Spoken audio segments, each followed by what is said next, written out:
Estoy aquí con María Teresa Vázquez, conectada desde Madrid, con Sonia Manzanaro, conectada desde el Valle de Arán, y con Brenda Nasso, conectada desde Londres. Gracias, chicas, por estar aquí. Las tres sois parte del grupo de profesionales que forman parte ya de la colección Cuerpo, Arte y Salud Mental de Editorial Simática, por haber participado en la revisión de Cuerpo como Camino, que está próxima a publicación. Así que bueno, agradezco mucho que estéis aquí. Voy a ir presentando una a una, de acuerdo a cómo aparecéis en ese texto, ¿sí? Entonces me voy a quedar primero con María Teresa. Bueno, estoy aquí con María Teresa Vázquez, que bueno, es psicóloga sanitaria, recursos humanos y forense. Comienza su labor profesional en el área de la prevención de riesgos psicosociales y recursos humanos, pero se vuelca a la clínica realizando el máster de Psicología General Sanitaria y la especialidad de psicogerontología, que desarrolla hasta la actualidad. La formación en psicología positiva, inteligencia emocional, mindfulness y terapias de tercera generación le ayudan a descubrir una nueva visión de la psicología que aplica en sus terapias. María Teresa has escrito sobre un programa de mindfulness que has realizado para personas mayores. Cuéntanos un poco qué encontrarán las lectoras y los lectores en tu texto. Bueno, pues lo primero, buenos días, daros las gracias Laura y gracias a mis compañeras, además por esta internacionalidad, ¿no? que nos embauca en el día de hoy, sí, muchas gracias. Bueno, pues una pregunta además muy interesante, ¿no? Que daría para mucho, pero bueno, voy a intentar sintetizar en estos minutos. Es verdad que yo descubrí la técnica del mindfulness, no voy a decir la técnica porque realmente se ha convertido ya en una filosofía de vida, pues hará como 10, 12 años, ¿no? Yo, bueno, la descubrí realmente con un objetivo clínico, pero como digo, al final lo he interiorizado en un tema personal, o sea, lo llevo en mi vida día a día y, bueno, pues todos los beneficios que me ha ido aportando. Esos beneficios, cuando yo fui consciente, ¿no? Nunca mejor dicho, ¿no? Que la consciencia realmente es la base de la apertura, la atención es la base del mindfulness. Cuando yo fui consciente de esos beneficios y trabajando con personas mayores, pues me pregunté, si esto es bueno para mí, ¿cómo no va a ser bueno para personas mayores? Que tienen una experiencia vital, unos deseos, además, bueno, el tema de la COVID, además hemos visto este tema también más acusadamente, ¿no? Temas de soledad, en temas residenciales, mucho aislamiento, eso, pues mucho deseo de compartir, ¿no? Y entonces, pues dije, vamos a ponerlo en marcha.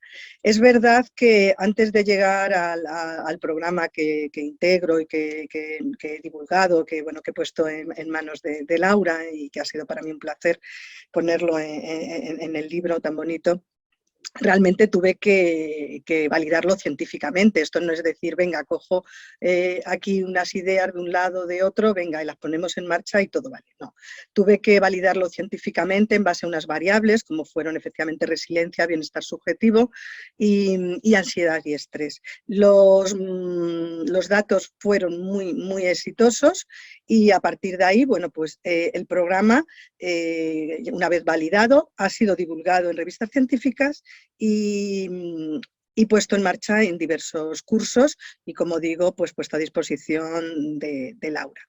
Sí, que lo has detallado también incluso con sugerencias prácticas. Cuéntanos un poco, está dividido como en 8 sesiones, ¿no? Efectivamente.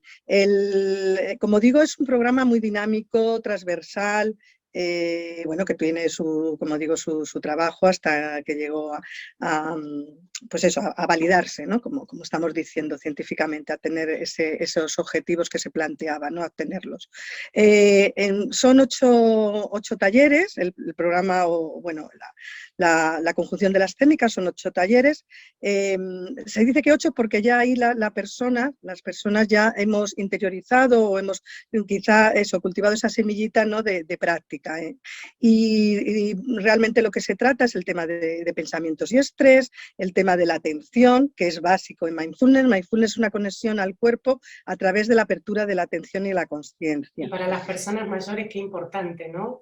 Para las personas mayores, además, otra de las variables, bueno, hay que tener en cuenta que no se puede realizar con personas con un deterioro cognitivo muy avanzado, pero justo en el desarrollo, porque tiene un modelo de atención centrado en la persona, tiene un modelo de bienestar y de envejecimiento exitoso, que para mí es muy importante. Entonces, en esas personas también hemos visto a nivel tanto emocional como de ralentización de temas cognitivos, ¿no? De temas de atención y de temas de otro tipo de deterioro. Bueno, súper interesante. Maite, a partir de todo esto, ¿se te ha despertado el deseo de hacer un monográfico, un texto personal sobre toda esta experiencia, estudio y todo lo que estás llevando a cabo para que integre esta nueva colección Cuerpo, Arte y Salud Mental? ¿Se te ha ocurrido algún texto personal? Sí, sí, por supuesto que sí, claro que sí. Como digo, está teniendo muy buenos resultados, tanto a nivel, vamos, la divulgación que está teniendo de los artículos y de los cursos, tanto a nivel de, lo están poniendo en práctica, sanitarios, tanto a nivel residencial como incluso en terapias clínicas individuales, ¿no? En personas mayores. Como digo, ahora hay una necesidad de bienestar, temas de, como digo, de soledad, temas de, además en mayores, temas de dolor, por lo cual sí, tengo pensado, por supuesto, divulgarlo, bueno, pues daría desde aquí, ¿no? Hecho el guante a la editorial Simática y a Laura, por supuesto, por toda esa atención. Pues sí, lo estaremos esperando porque la verdad que puede ser un material muy útil para los profesionales, incluso para poder tener elementos y base científica para poder trabajar. Así que lo estaremos esperando, Maite, con muchas ganas. Muchas gracias. Gracias a vosotros y a vosotras por esta oportunidad, por supuesto, y bueno, estar aquí, estar presente, ¿no? Que es de lo que se trata. Gracias, muchas gracias. Bueno, estoy aquí con Sonia Manzanaro López. Sonia es terapeuta Gestalt y corporal, doctora en Ciencias Químicas por la Universidad de UAM y cursando el grado de Psicología de la UNED, todavía cursando Psicología. Diplomada estabas ahí, diplomada en Terapia Gestalt por la AETG y en Proceso Corporal Integrativo por la Escuela Incorpore de Antonio del Olmo. Con posgrado en Cuerpo y Arte, Recursos Artísticos y Corporales, y formación en terapia sistémica para el abordaje en terapia individual por la Escuela de Psicoterapia El Olivo, con certificación en diferentes tipos de masajes, amacados armónicos y meditaciones Osho. Esto de amacados armónicos lo tendré que probar porque solo el nombre Estás tardando. Bueno, Sonia, en El Cuerpo como Camino has aportado tu visión de la terapia Gestalt y del PCI, del proceso corporal integrativo y cómo se unen estas dos disciplinas. Y cuéntanos un poco, ¿qué va a encontrar el lector o la lectora cuando lea tu texto? Pues bueno, en primer lugar agradecerte la oportunidad que me has dado de poder estar en la revisión de tu libro. Y además me hace mucha ilusión porque creo que es el primer texto público que va a aparecer de lo que es el PCI. Y bueno, tenía muchas ganas de que fuera una herramienta que se empezara a conocer, ¿no? Porque para mí es una herramienta muy potente. Digamos, en el capítulo que he escrito yo hay una pequeña introducción de lo que es la terapia Gestalt y una introducción bastante más extensa de lo que es el PCI, justo por lo que acabo de decir, ¿no? Porque la terapia Gestalt es mucho más conocida y del PCI pues bastante más desconocido, ¿no? A mí lo que más me interesa es la sinergia, ¿no? Y un poco es lo que he intentado transmitir en este capítulo, ¿no? Es la sinergia entre ambas terapias y como herramientas para diferentes cosas, ¿no? Porque creo que una terapia que se lleva a cabo utilizando las dos es mucho más potente, ¿no? Para la persona, porque todo lo que ve en terapia individual, poder ponerlo luego en grupo, en el cuerpo, desde un sitio muy diferente, pues creo que es muy enriquecedor. Y lo que se ve en las sesiones de PCI, ¿no? Que me ha pasado cuando estaba con el otro, que se me ha movido aquí, bueno, pues llevarte todo eso a terapia individual, pues me parece que es todo mucho más potente que si se hace solamente terapia individual Gestalt y por el otro lado el PCI, ¿no? O de PCI siempre es en grupo, ¿verdad? Siempre El PCI se podría hacer individual, pero para mí lo más enriquecedor es hacerlo en grupo, mucho más interesante, sí. Y además por eso, porque te da, ¿no?, esta versatilidad de hago mi terapia individual, pero luego la pongo en juego, ¿no?, con los demás, ¿no? Y ahí se ven cosas muy, muy diferentes, ¿no?, de lo que me está pasando. Además, creo que el PCI es una herramienta también muy interesante para personas que o no se atreven o no están todavía preparadas para ir a terapia, ¿no? Es una manera de autoconocimiento más lúdica, más flexible, ¿no? Y desde ahí, además, poder preparar a la persona, a mí lo que más me gusta del PCI es que trabajamos enfocados en el niño sano, la niña sana. Entonces, esto hace que la resiliencia de la persona aumente, ¿no? Y le da una serie de herramientas y que sea capaz de darse cuenta, ¿no?, de unas capacidades que a lo mejor no sabe que tiene, y desde ahí a lo mejor es más fácil luego poder ir a terapia, ¿no?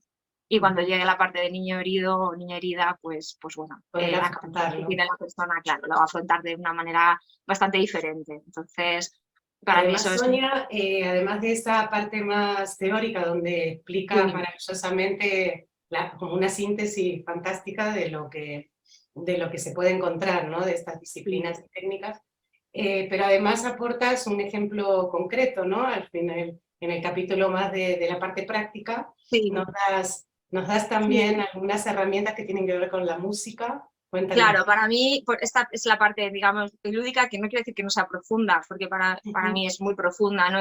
Sí, en la parte práctica es como el apoyo de la música, ¿no?, a la expresión de la emocionalidad y a la gestión de la emocionalidad, y se hace con músicas que nos gustan a cada uno, ¿no? Entonces, eso al principio, luego se puede trabajar de otra manera, y entonces, claro, estar trabajando con músicas que son nuestras, pues eso es lúdico, es divertido porque estás con la música, pero también es muy profundo, ¿no?, porque te lleva a conectar con partes de ti, ¿no?, que están ahí, las que conoces y las con que memorias, claro, que la música despierta también, ¿no?, en el momento que lo estamos experimentando.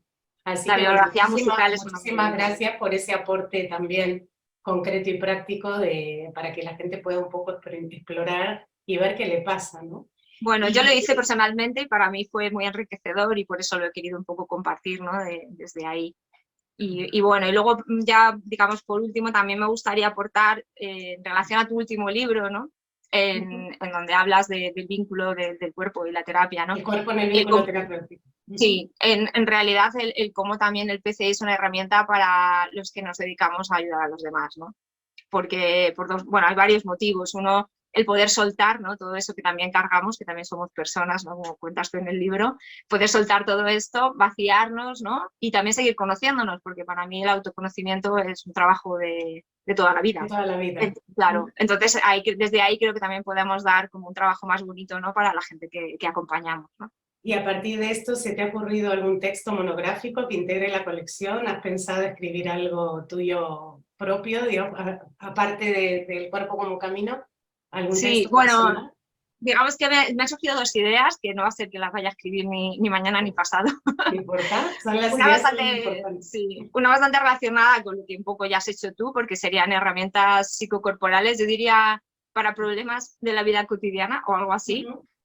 Y me refiero a esto porque parece que ahora tener ansiedad es lo normal, tener dolor crónico es lo normal, y como a mí no me parece normal, pues me parece interesante que las personas tengan herramientas para como mínimo gestionarlo un poquito mejor, ¿no?, y que no haya tanto sufrimiento en ello. Esa sería una parte, pues desde un enfoque diferente que sería el mío, pero bueno. Claro. La otra, que quizás está más relacionado, porque ahora estoy bastante con el masaje terapéutico, sería de la corregulación, que me parece también muy interesante, porque, claro, sí, porque la autorregulación está bien, pero creo que estamos perdiendo también un poco lo relacional. Entonces, el ver cómo los sistemas nerviosos se pueden regular entre ellos con el otro, ¿no? Lo esperaremos con muchísimas ganas, ese libro. Muchas gracias. Tardará, os digo que tardará, pero bueno, ahí están las ideas. No pasa nada, hay que darse tiempo, a veces están ahí las ideas circulando y cuando uno se pone a eso. Teniendo la idea, todo puede pasar. Exactamente, muchísimas gracias, Sonia. Gracias a ti, Laura, un placer, de verdad. Bueno, estoy ahora con Brenda Naso, que es danza movimiento terapeuta somática y supervisora clínica argentina, radicada en el Reino Unido desde el año 2002. Es docente y supervisora clínica en el máster de danza movimiento terapia de la Universidad de Goldsmiths, en Londres. Actualmente trabaja en el Servicio Nacional de Salud Británico en el sector de salud mental aguda y comunitaria. y con pacientes diagnosticados con síntomas médicamente inexplicables. También practica de forma privada y es estudiante y practicante de la disciplina de movimiento auténtico desde el año 2007. En el libro El cuerpo como camino, Brenda ha aportado su experiencia en danza movimiento terapia y un poco, bueno, nos cuenta de qué se trata esta técnica, ¿no? Cuéntanos, Brenda, qué se van a encontrar las lectoras y lectores en tu parte del texto. Bueno, primero muchas gracias, Laura, por introducirme, por invitarme a ser parte de este maravilloso libro, así que te agradezco de corazón la invitación y bueno, agradezco a todas las colegas también y los colegas que son parte de esta reedición de tu libro. Y bueno, a ver, vamos a ver a mi capítulo. Bueno, mi aporte en la reedición del cuerpo como camino consiste en un capítulo donde hago una breve introducción a lo que es la danza movimiento terapia, perdón, que es la profesión que ejerzo en el Reino Unido desde el año 2006. El capítulo comienza con una breve descripción de cómo fue mi primer encuentro con la DMT allá por el año 1998 en Buenos Aires, Argentina, que es donde nací y donde viví hasta mis 24 años. Y bueno, les cuento un poquito cómo fue ese encuentro porque forma parte de ese capítulo, que con 20 años comencé una psicoterapia verbal, pero rápidamente me di cuenta que en cierta forma la expresión con la palabra no me alcanzaba, que necesitaba encarnar, embody, como se dice en inglés, esos descubrimientos que digamos cognitivos, racionales, tenían que ser enraizados, encarnados en mi corporeidad. Fue así como con 3 años más tarde, después de esta terapia verbal, que comencé un tratamiento con una danza terapeuta que lamentablemente falleció hace unos años, se llamaba Lidia Schrager, la quiero nombrar porque la quiero honorar a ella, en cierta forma, que fue la que me introdujo a la danza terapia. Así es como comienza mi capítulo, describiendo cómo fue mi camino, y me encuentro con la DMT. DMT es por danza movimiento terapia, ¿sí? Luego el escrito sigue con una descripción sobre qué es la DMT y cómo se sitúa en el contexto de lo que denominamos las terapias creativas, las terapias de artes creativas. Sí. Dentro de estas terapias, digamos que es como una especie de como decimos en inglés, una especie de paraguas que incluye la musicoterapia, obviamente la danza terapia, la arte terapia y el drama terapia o psicodrama. Sí. Obviamente todas estas terapias utilizan sus respectivas modalidades creativas dentro de un contexto psicoterapéutico para fomentar el bienestar de las personas. Bueno, el capítulo sigue con una definición de lo que es la danza movimiento terapia, que la Asociación Española la define como el uso psicoterapéutico del movimiento dentro de un proceso que persigue la integración psicofísica, es decir, el cuerpo y la mente del individuo.